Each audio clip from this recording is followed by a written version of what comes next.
So Bullseye pictures. Are you familiar with when they call Bullseye? Kinda.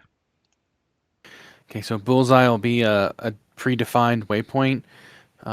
In the Hornet, it defaults to waypoint 59. That's just how it is. And so if they're calling you a bullseye call, basically it's the location of what they're looking at from bullseye. Not from you, not from them, but from that point.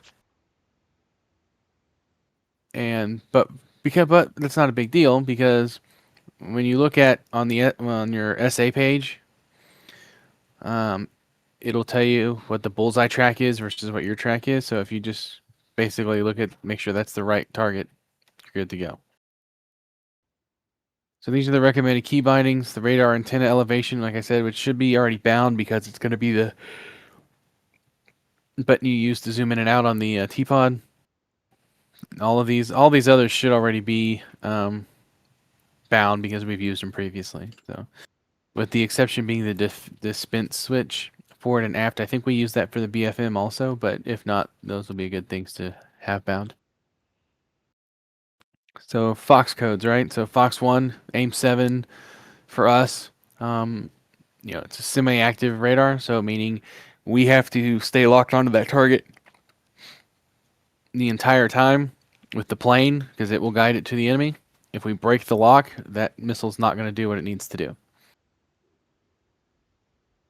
So Fox 2 is IR, so it's going to want to go toward a heat source. So not a good thing to fire if you're close, if you have friendlies close, because it might go after them. And it's actually pretty easy to get away from. Um, you can use the sun, you can use flares. Pretty, not a difficult missile to get away from. And Fox 3 is going to be like your AIM-120s, the Phoenixes for the Tomcats. It's an active radar, so it locks on with the plane's radar. After a certain amount of time, it switches to its own radar, and then that's called going pit bull. And once it goes pit bull, you can lock on to something else because it's doing its own thing. Okay, so here's like a bullseye call, right? So this is what our radars look like. So we got a cursor, and it's got 27 and 3 right here. So it's looking from altitude 27 to altitude 3 in that range, right? So down here at the bottom, the right here is where it says the BRAA call. So on the bottom left, that's our plane to what our cursor is looking at, the direction and the mileage. Right, so it's 45 degrees in front of us, 30 miles. That's what we're looking at. Up here on the top left is bullseye to what we're looking at. So 84 degrees from bullseye, 14 miles away from bullseye. And then and bullseye is going to be on your screen as this little circle with an arrow. That's what it looks like on your radar and on your SA page. Down here is bullseye to your ship. So we are 200 from it at 20 miles. Okay, so that's with no target. Now, when you designate a target, it's basically the same thing. Up top left is bullseye to the target, and then right here will be our ship to the target, and then this is bullseye to own ship. This will probably never change down here at the bottom, as far as between the two. It'll change as you fly, but it won't change between the two modes. Then that's on the radar. So then the next one here is going to be the SA page, and it's very similar.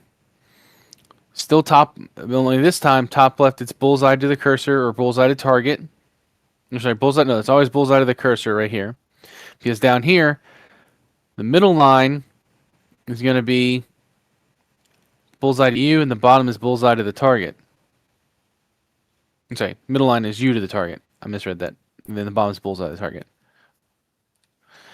The top line here is going to be information about the target you're looking at, as far as angels and speed.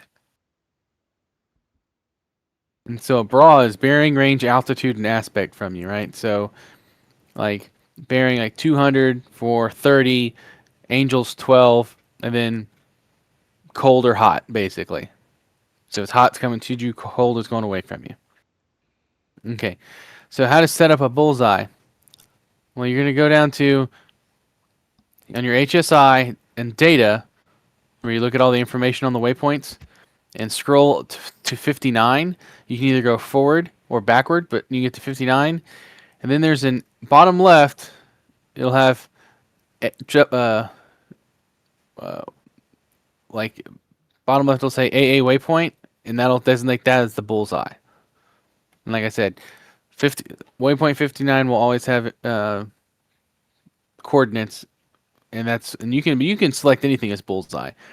Like if AWAC says make, or your mission brief says make waypoint 2 bullseye, you just go to waypoint 2 and select AA waypoint down here in the bottom left of your HSI page. So it's whatever you need to do. So 59 is just the default, but it can be any waypoint? Yeah, 59 is the default if you don't have a preset waypoint. So like if you go to waypoint 59, it'll have coordinates in there, and that's the default bullseye. And you can make that your AA waypoint. But if for some reason like you have it set up to where you have a pre-made waypoints for a mission and they're saying, hey, waypoint 3 is your bullseye, then waypoint you can go in and make waypoint 3 the bullseye. Okay.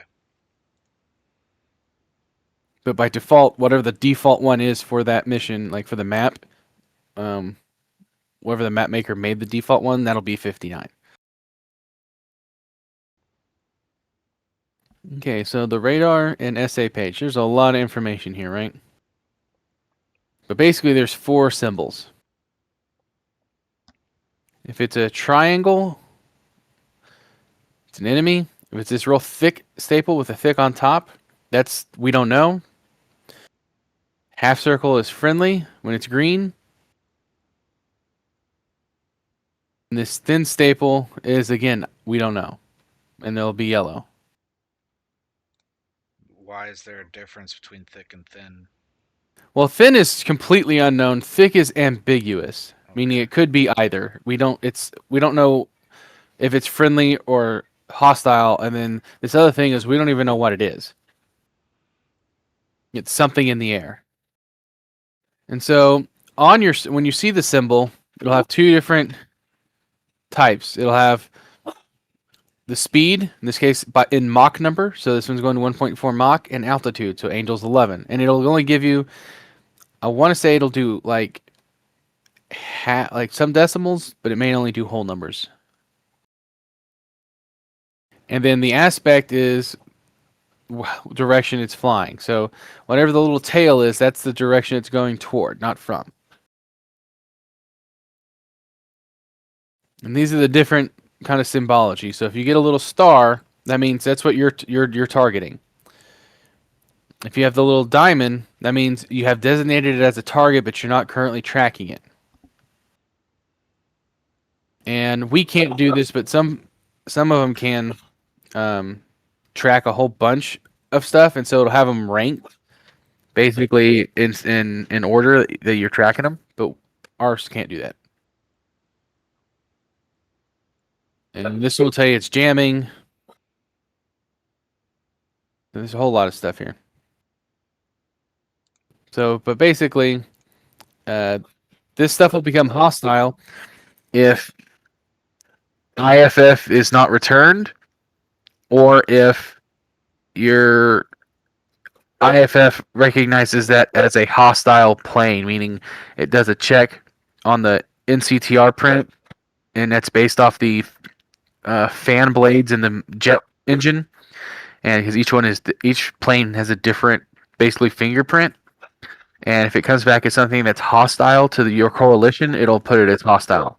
The other one is surveillance, like an AWACS will mark it as hostile over data link, or another fighter that's on your data link can mark it as hostile too. That's how it'll become hostile. And so, how do we IFF interrogate? if you have your IFF turned on, it should do it automatically. So if we look over here, like on our radar, it would look up like this. And so we have unknown targets, and they have not been interrogated by either us or an AWACS. So you get that thin staple, right? It's completely unknown. So if you'll look over here, you'll notice these are friendlies because they have the circle, right? And these are from other donors, but they have not been confirmed. So we think this is a friendly, and because this is a triangle, much as like this triangle, they think that this one is hostile, but they can't confirm it. So that's why they're still yellow and they're underneath instead of the red actual triangle. So just some radar lingo and terminology. Bandit is when it's a confirmed enemy. Bogey is when it's an aircraft that's unknown. And then a spike is when air-to-air radar is locked onto you. Buddy spike is if a friendly guy locks onto you. Then nails is you are getting like you detect there's a radar out there, but they haven't locked onto you yet. Kind of like when you see a emitter for a SAM, but it hasn't officially locked onto you yet.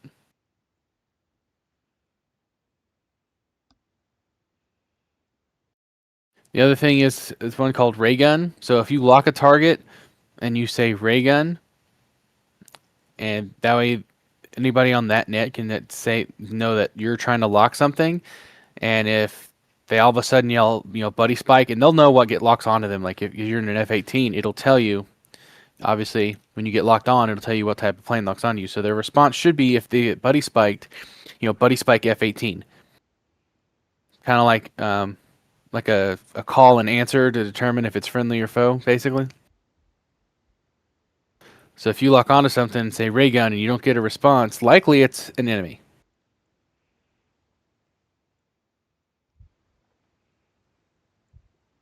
And so again, how it looked over here, if you look over here, like I said, the top half is from your sensors, the bottom half is from other sensors, right? So you'll notice what's unknown to us, but other people have said these are hostile. Unknown to us, but other people have said these are friendly. So on the SA page, the AWACS has the dot in the middle, and this other dot on the circle, and that the dot on the circle means it's just a donor. So other like a fighter can donate information, and that's why they'll have a little dot, right? But the one with the dot in the middle is the AWACS. And so if you get it on your SA, if you get something like this, and it looks like a smaller symbol than than before, the smaller symbols are and hollow are detected by other people, not by your own radars. What are y'all going over right now? We're gonna be doing BVR, so this is radar stuff in the F-18. Oh. And so with that, if you have locked onto a target, you'll get a little star. And if you have another one that you're not currently tracking, but you have designated as a target, like I said, you'll get that diamond, right? And if they have a number in the middle, that's how threatening they are. 1 is the most threat to you, all the way to 8. It's got the J out here. Then, it's jamming. And this F, if it has an F, that means your FLIR has line of sight on it, which means that your targeting pod can look at it. Now, on your HMD, when you can look out there and see circles, right? And it'll tell you how far away they are, the range. And if they're in your own flight, it'll have a little A through D. And if it's another flight, it'll say like whatever their symbology is default in the game. Like this, like it might say like for Chevy 11, it would say CY11. And so these things are what they look like on your HUD versus your HMD versus they look like on your radar. So a lot of similar symbology. They don't want you to be too confused. And again, down here it's the same things we talked about with the BRAA calls. And so then there's this PFR stuff in the radar, like high or medium or interleaved. I kind of leave it on interleaved. That way it'll pick the right one. Because medium is for close-in stuff. High is really for further away stuff. But I don't need to be switching between the two, so I just leave it in the middle. And it usually works out fine. Is that the default, the interleaved? Yeah, it's the default. Okay. So this is the situational awareness page. And so, on it you can see surface to air stuff. Now this is determined like by your data transfer cartridge. So like what's default from the mission maker. So it's possible that, and these are like known systems, right? So it's possible there could be a system out there they don't know about and it won't show up in the SA page. The SA will overlay like RWR contacts and stuff, right? Yeah. So your SA will show, like, see right here, it's got the MiG-29. That's the RWR signatures, right? So this direction, you're getting MiG-29 contacts. This one right here is a known enemy contact, and this one here is an unknown contact. But it's someone has marked it as hostile. You just haven't. Your radar just hasn't determined what it is. And so these two brackets are your TDC that you can move around. It's got the speed and the altitude right here. And then see, this is a friendly fighter donor, and that's the AWACS donor. So both of these are donors because they have the little dot on the ring. And so these right here are waypoints, 1 and 2. And this is because this one has the little compass looking thing. That's your bullseye. Now, you can use this PID, so it's like basically plane identification. So if you know something is enemy or friendly, you can slide this over. You can slide your cursor over it, and when you click this, it'll give you a bunch of options like friendly, hostile, whatever. You can actually select that yourself. And then when other people get your data link information, it'll look like this to them because you've marked it as a hostile. You're in the middle.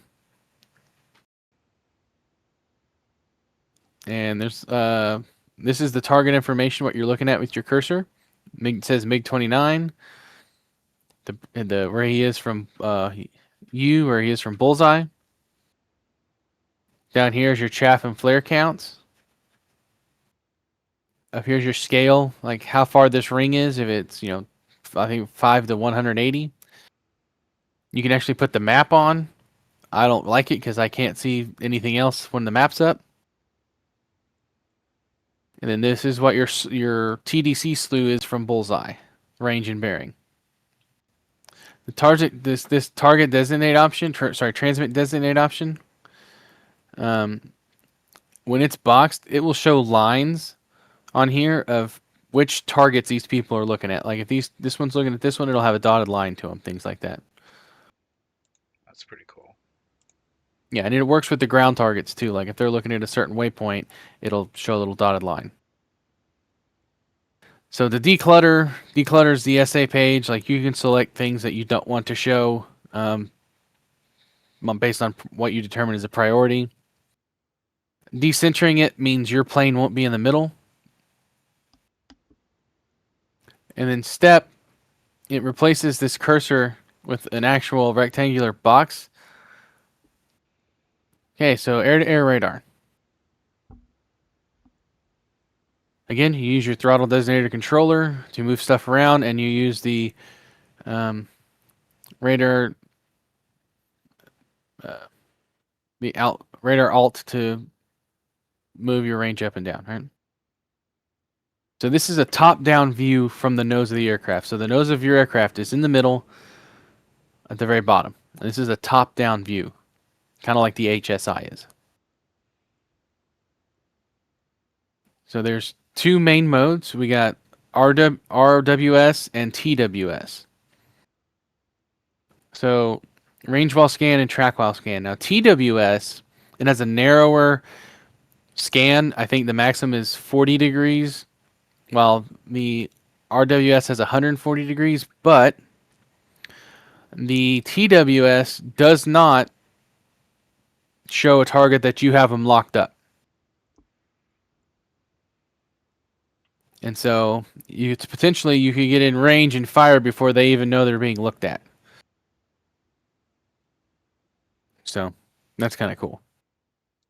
Is that default or do I switch to that? I think default is RWS, but there'll be a button up here right beside it. You can switch it. It's not a big deal.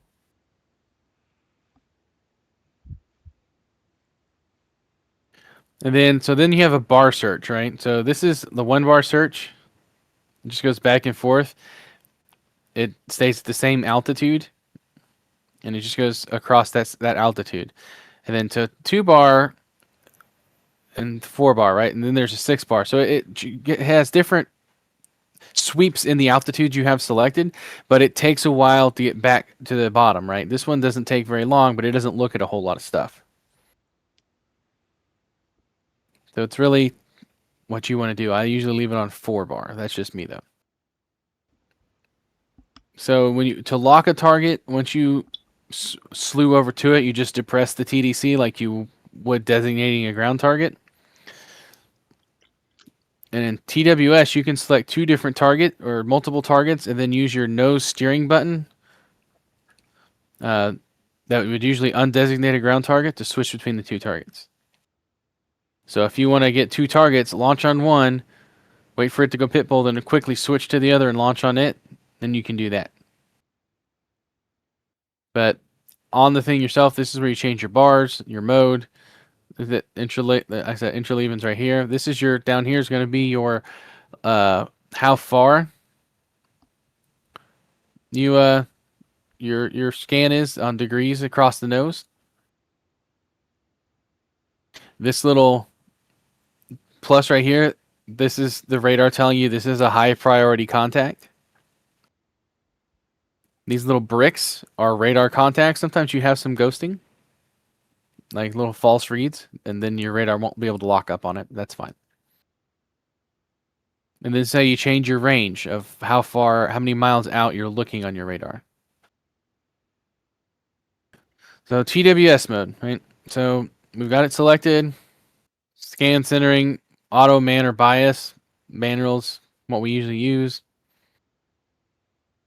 And here's all the different radars. That's your slewing. So this is your primary target because it has the star. And this is your secondary target because it has the diamond, right? And so this circle is launch acceptable region, meaning you're within range. And so as you get closer, depending on the scaling, this will get bigger, but at the very least, it'll get closer to you. And that means you're within range of launching. So okay, so that's the max range that your missiles will reach them? That's the max range you can fire at with a chance of hitting them. Okay. So but unfortunately, it gives them time because they're far enough away to use countermeasures, use terrain, do all kinds of crazy maneuvers to get your missile to lose energy. So it's not a guaranteed hit at that range. Not saying you can't hit them at that range, but they have a lot more time to avoid it. It'll hit them if they do nothing. Basically. And the thing about TWS is it may not know that you've locked them up, but if you launch, their RWR stuff should tell them they've been launched on. So you want to use TWS to get as close as possible before launching. That way they have less time to react. I thought it only told them once it went pitbull. Yeah. So you do get like a 30-second or whatever. Yeah. Free It'll. head start out. Yeah. Yeah. You get a little bit of a head start, but like I said, the closer you are, the less avoidable it is. Because the further away, obviously it'll go pitbull, but they have more time to avoid it. Any questions here? What's the little vertical bars that look like a couple eyes below the circle there? Yeah, that. Stand by. Let me see if it covers it the next one. No, it does not. Okay, I believe that is so the top bar is like the minimum range of or the maximum range that you can launch. So like once these bars are within this circle, that means you can launch. But because you notice that's this altitude. But so as they get closer, then you have this like too close for this type of missile type thing. And I think if they're within, if the whole thing is within the 2 bars, that's basically like they can't avoid it type situation. Okay, so that's like the WES, and if Yeah, if the little brick is inside it, it probably means they're in the WES, right? more than likely. And like I said, the very bottom here is like if they're both, if that's the minimum launch distance, meaning you have to be at least this far away to launch at them, and this is the maximum, and this is the kill zone in the middle. That would make sense. So, anything else so far on that? I think that's it. Okay, so then we have another type of thing. We have an azimuth and elevation page. So basically, the other radar was a top down, right? This is like straight in front of you. It tells you, it doesn't tell you how far away they are necessarily, but it tells you the elevation they're at and how in left or right of your nose. So if you have multiple targets like stacked on top of each other, your other radar may not see them, may not show them. It only show one because it's a top down, right? This one you can see them separated by elevation. And you can use this to also lock a target.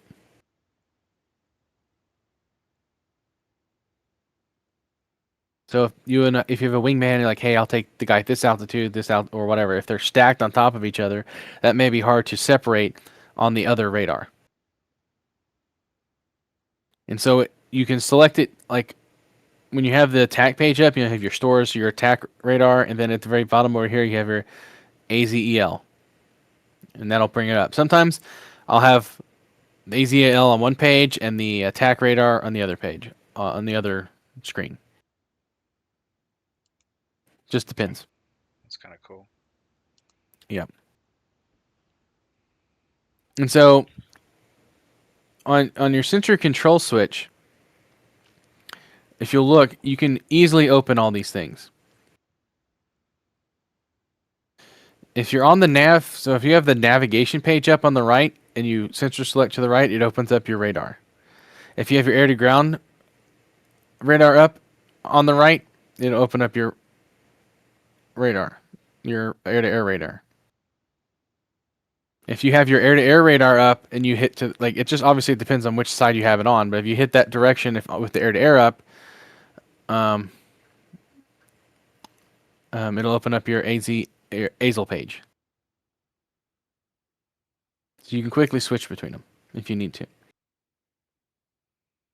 Okay. Okay, so the basic BVR timeline, right? So the whole point is launching on them before they launch on you if you can, but trying to get as close as you can to launch without getting inside their no escape range either, right? So you can launch anywhere from about 45 to 25 miles. Inside about 20 miles or so, you're entering the no escape range. At least for the AIM-120. And so when you lock a target on your HUD, it'll tell you your rate of closure and then how far away they are. When if it says like a number and then ACT, that's how long until the radar goes active or pitbull. And once it does, you'll get this TTG, which is time to target, or how long it's going to take for that should hit the target at that point. And so when you see it switch, that's when it goes pitbull, and you can make the pitbull call. And that's also when you can launch on another target if you need to. Sorry, what's ACT? That's activated, so that's like 19 seconds till they're active. So that's how long it's until the radar on the missile goes active. Okay.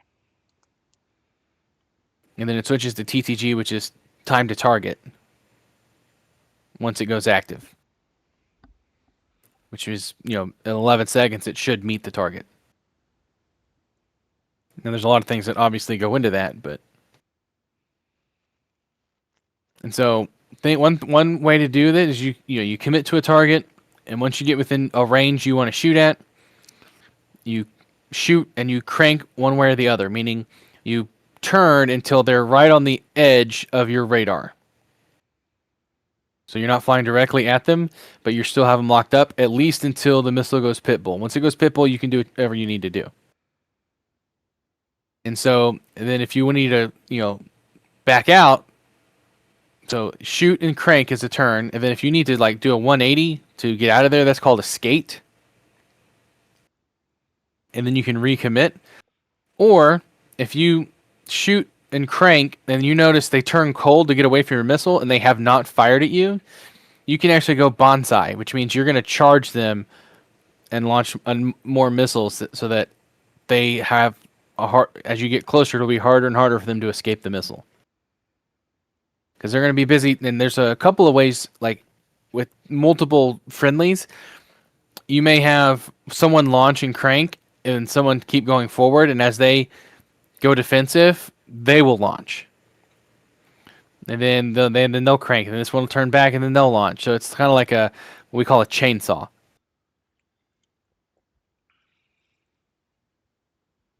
So there's a couple of different ways to employ it with multiple people, but you're only going to be one person this time. So things to keep in mind about missiles. Obviously, they have a rocket motor.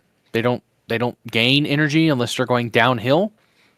So if your best option is to try and get above your target, possibly even pitch up a little to give it some loft and have it come down on the target so it keeps up some momentum. But if you're getting fired at, what you want to do is erratic behavior, so it burns off some energy, and get fast and low. Because it's going to be, as it gains speed going downward, it's got little wings on it, so turning is hard for it. At least quick turns.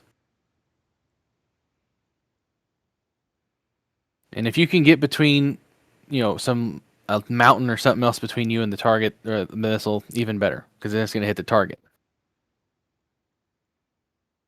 So, any questions there?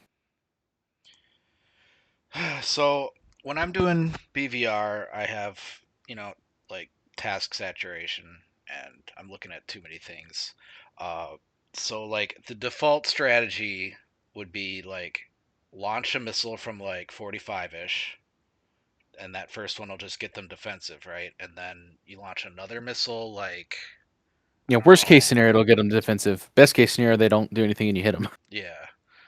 And then the next missile like 10 seconds later, like I don't know, 40 miles, 35 miles or something, and then just skate just to be Well, safe. potentially. It also depends on if you have, if they've launched on you or not. Right. In our situations today, like you're gonna see me coming and you're gonna shoot at me. So Right. So basically you would get to where you feel like you're within launch parameters. Launch, crank one way or the other until your missile goes pit bull. okay. And then if you need to go further defensive because you've been launched at, or if you feel like, you need to recommit because your missile's not going to do the job, but they're defensive and you want to send more lead down range for them to be even more have to dodge stuff, you can do that then too.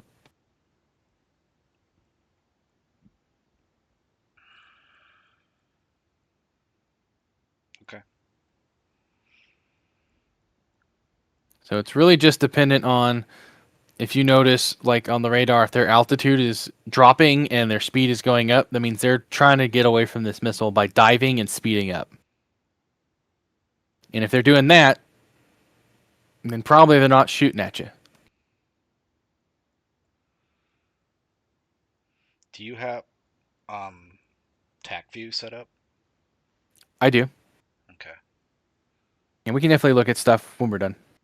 Cool. Any questions here, though? No. And so a lot of people will trade missile hits a lot of times. And that's fine. If your missiles have gone pitbull, they should still track. But if you're using like a Sparrow or some semi-active, if you get hit and your radar goes down, that missile's not going to hit jack shit because it doesn't track on its own. So do you pretty much have to just bonsai with the Fox ones? You can crank and keep them on the edge of your radar, but you do have to remain locked on them the entire time. Okay. So they are definitely problematic.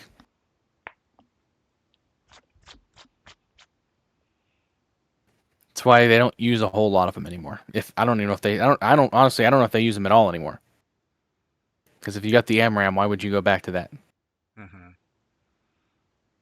But depending on what server you play on, if you go to like a Cold War server or something, you probably aren't going to have AMRAMs.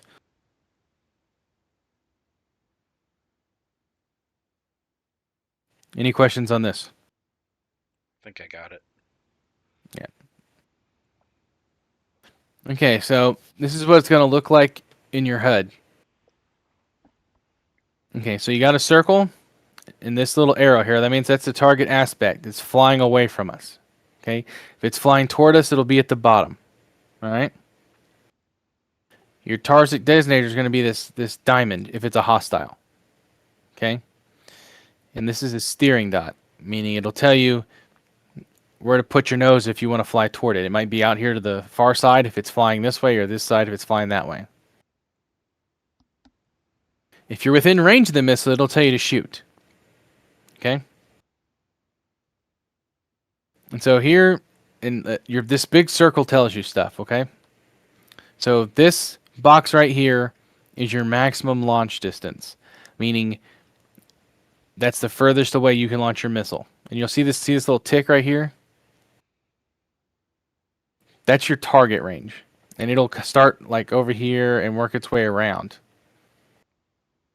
And once it's past this, you can shoot it. This second triangle is the no escape range. So if you fire on it and that tick is in here, it's not getting away.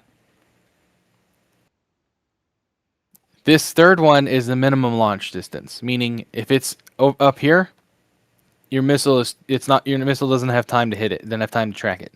And I'd switch to guns, or too close for missiles, switching to guns, right? Or Fox 2s or something.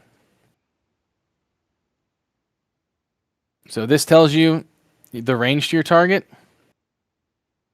This is your number of missiles you have available, and this is your AMRAM type. In this case, an AMRAM B variant.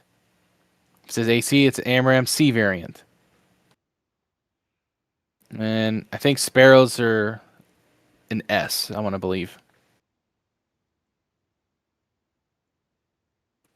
Anything on this left side?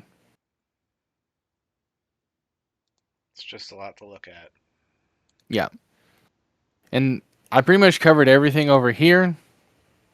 Other than, again, I mentioned this earlier, this is the time to active.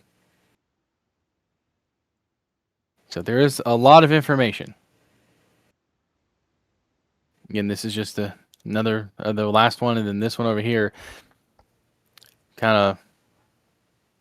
This is so look, and that's what these lines are, right? So your minimum, your no escape, max range. So it's within the max range, it's not quite to the no escape, and it's not within the minimum. And this is over here is the closure speed. And this is over here is the target differential, meaning what they're based on their altitude to your altitude. Okay, so that pretty much is it. So the payload today, when we get in here, I believe it's going to be 9Xs. There'll be some 9Xs, but then you'll have some AIM-7s and AIM-120s and a centerline bag.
Oh, I'm hit.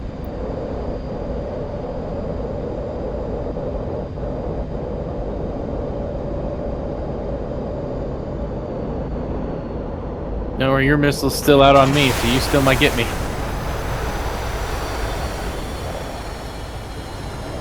I think I turned away like 3 seconds too early for that second one, but it might still pitbull.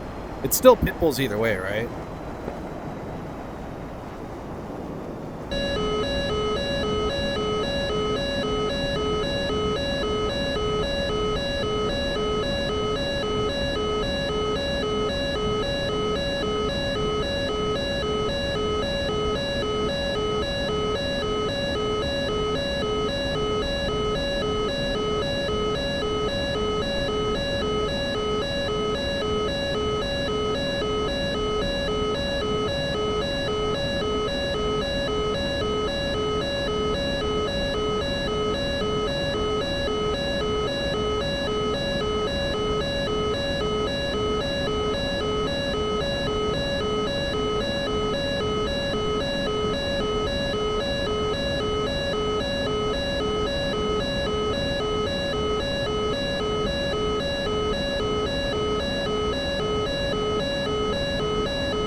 Dang it hit me again.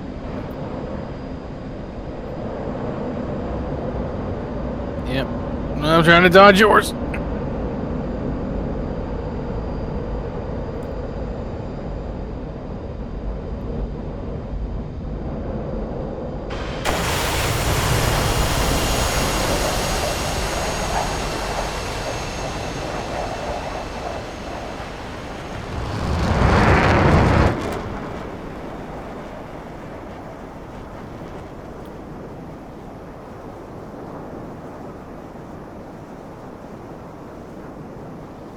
So I think I'm getting hit by your first missiles, so do I just need to be more aggressive in the cranks?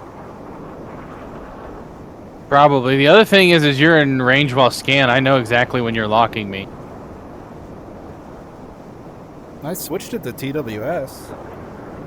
For some reason, I'm getting notifications when you're locking me up. Are you getting when I lock you up? No, just a sudden... Your missile went active at the exact same time mine did.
now I got a problem because I launched a Fox 1 at you, and now I'm getting locked up.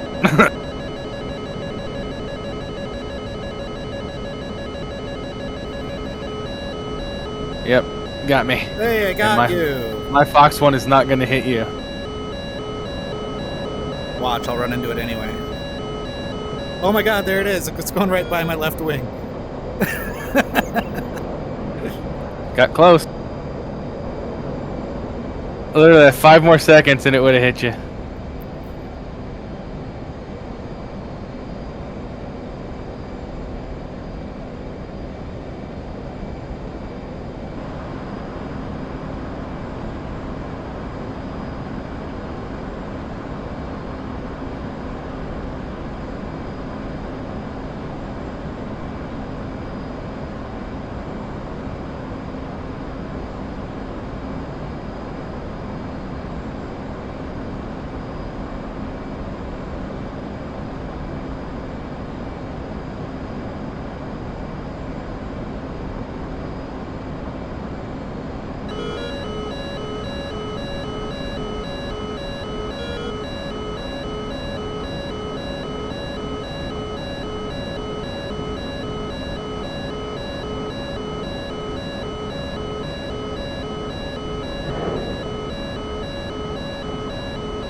Dodge that one.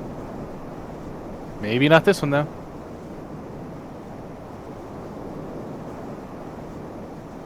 Nope.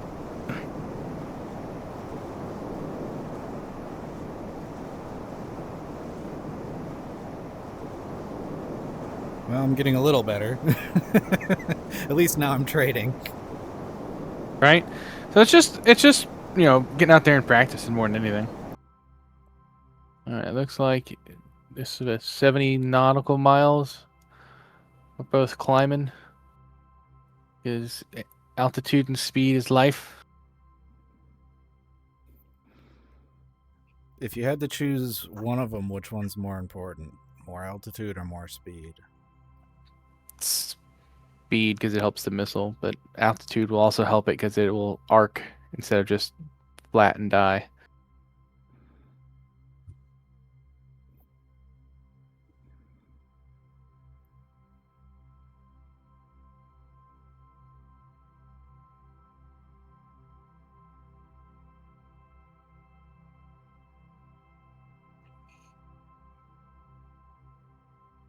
So I fired at roughly 37 nautical miles. Same with you.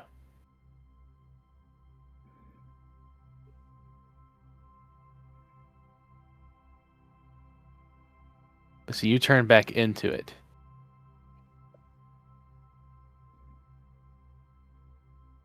Did you try to recommit as my missile's still coming? How do you know how close the missile is? You don't? Your RWR is going off like a annoying little alarm and you just keep doing evasive maneuvers until it goes away?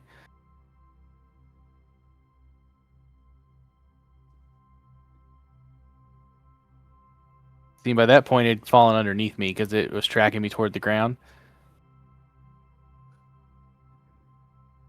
So I just climbed back. So I just climbed back up. So I'm recommitting too fast. Yes.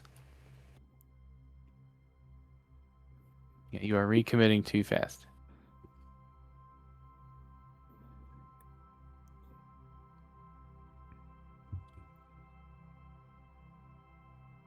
Are you on in server 3? Password? Not at the moment. BVR? Not at the moment. They are in server 1.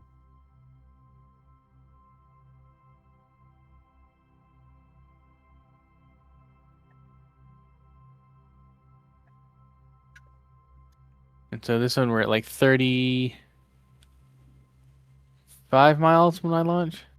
And looks like you two. And we were in server 3, yes.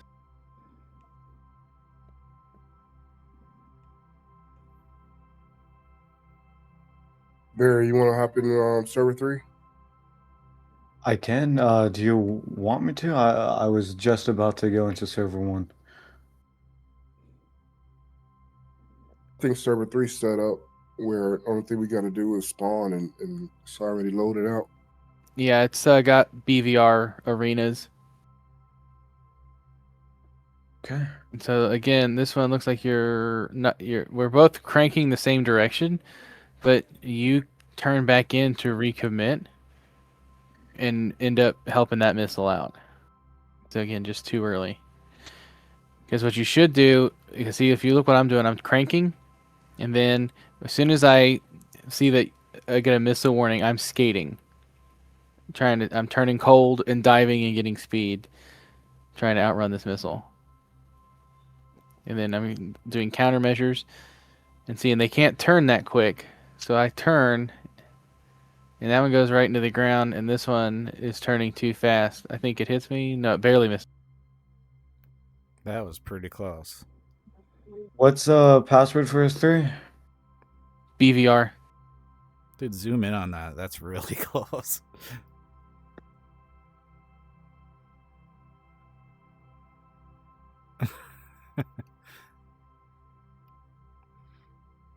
Could have proximityed and might have got your. Might have damaged me, but it didn't. And again, all of that is because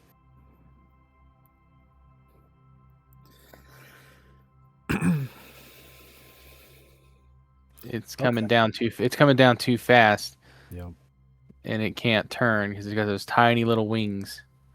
And so by this time, it's trash. It can't gain altitude because it's not gaining. And I'm only at just over 4,000 feet, or just under 4,000 feet. So I dropped from like 30,000 feet to like 4. Okay. So I'm just in too much of a hurry. You're just kind of like cranking and holding it, and that looks a lot easier, honestly. Well, yeah, like I said, I'm putting that lock on the very far edge of my radar until it goes pitbull, and then pitbull, if you're not getting launched, if you haven't been launched at, you can recommit, Otherwise, you need to do evasive stuff. Oh, and I did see a new symbol on the radar. It's like this big yellow triangle at the top of the radar when I'm in TWS. That's the RWR, meaning you're getting it's showing where you're getting a radar contact from. Oh, okay.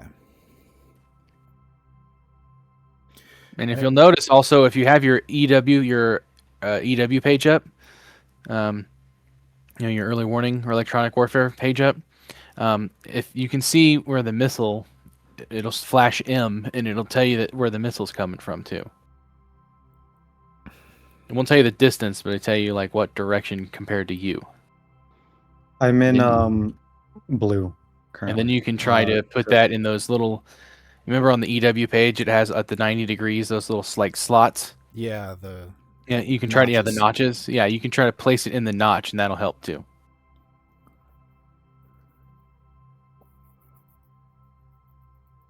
Okay, now we're just real close. I still haven't respawned technically. This is, I think, when I launched my Fox 1. Yep. You nail me. I want to see how close this gets to you.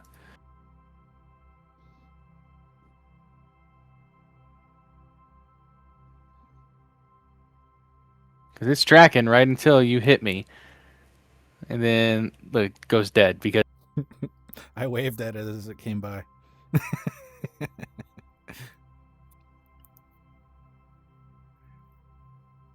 For whoever is in the 16 in server 3, what is the controls I need to lock on radar?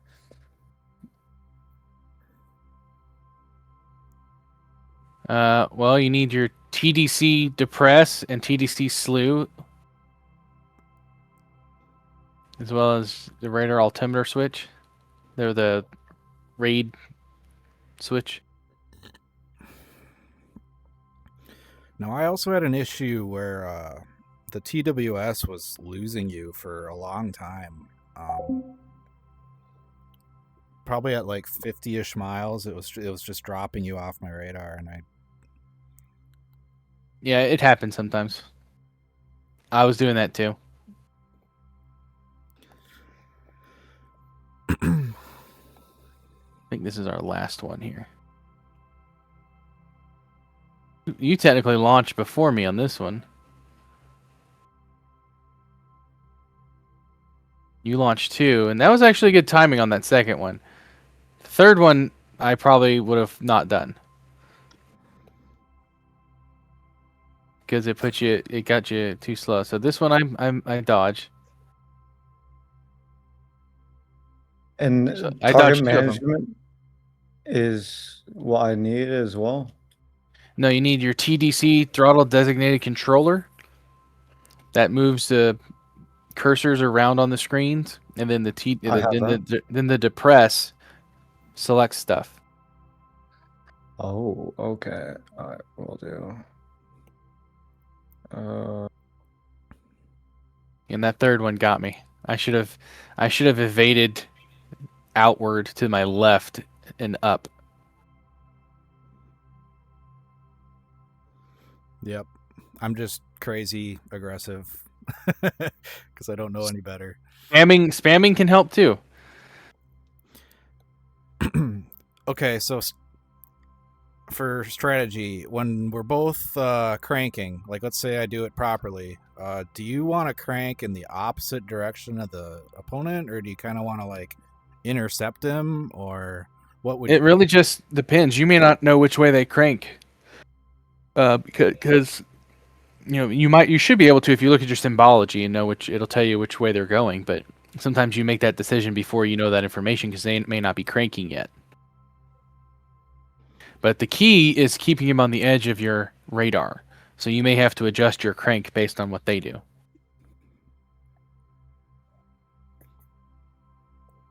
But yeah, that's you're definitely getting better. Keeping them on the radar, that's the problem I'm having. If you'll notice when I launch here, I'm real slow in my turn. I mean, I'm going fast, but I'm talking about my bank angle.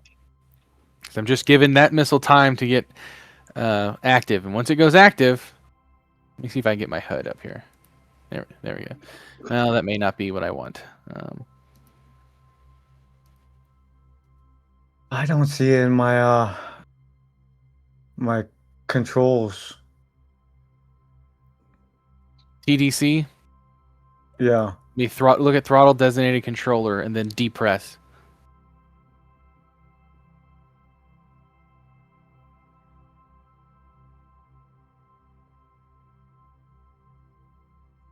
EDC.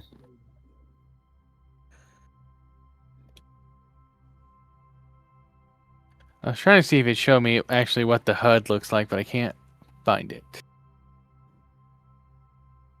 It's probably on the throttle quadrant. It is. It's on the throttle. Throttle grip.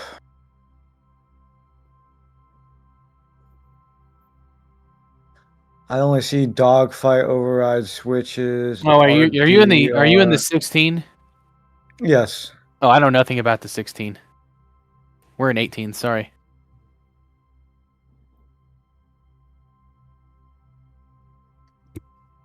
I thought you were in the 18. My bad. Negative. She would show me when it went active, but it's not going to. So that's when I start dodging. And you notice I'm pretty aggressive on my dive here. But if you have to go evasive before, it still might hit him because it can still find Yeah. it on its own. I mean, obviously with the Fox 3s, yeah, its active radar will eventually kick in, and it will look for a target in front of it, which can be problematic if you have friendlies out there.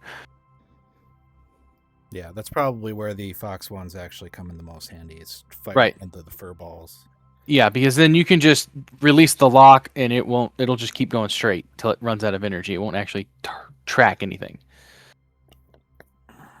But this one is Fox 3s are good because if you need to evasive maneuver it, as long as that missile stays where it can see that plane in front of it, it should track it at some point.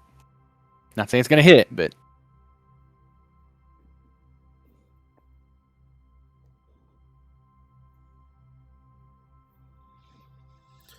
All right, well, that was helpful. I think that was the last one, right? yep, that's the last one.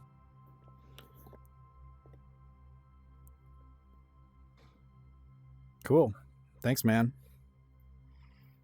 Anytime. All right. I got to get out of here. I got to go start prepping dinner. All right. See ya. Later. Good luck to you, Barry. Thank you.